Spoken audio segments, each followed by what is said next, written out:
So Trump's decline keeps getting worse, like way worse.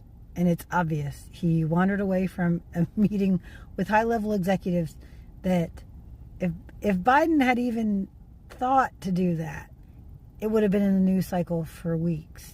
He's been falling asleep. He's losing his mind. He's leaving. He's mentally not there. What will it take for Vance to take power? Because that's the bigger question.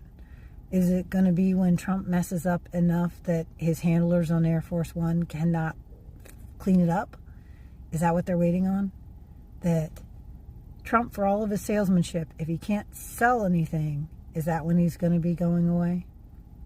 Because that's the bigger question. Because Vance and Thiel are watching him like a hawk and trying to game when's the best time for him to take over. And I'm betting that it's when Trump does or says something that cannot be cleaned up.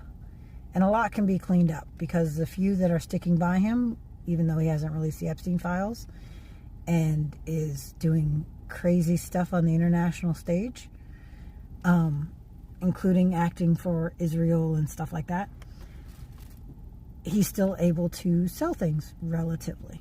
So what's the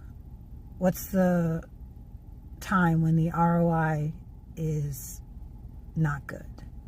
Because you have to balance that against Vance's inability to sell things. Like, he couldn't even sell ice on the street and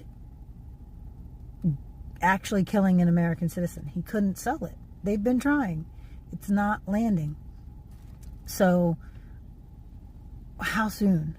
Because if he has about 2 to 4 months to live, like functioning living, if he loses his mind before that, which Susie Wiles wants him to campaign for the midterms, which, we'll see if he's still moving, or if he hasn't fallen down the stairs.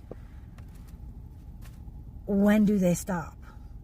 And I'm sure that Vance has his cabinet already lined up, which will have to be efficient people that know their jobs, because otherwise there's no way he gets reelected.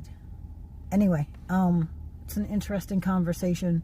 Who's been calling the White House and Republican representatives about the problems? Yeah, things to think about.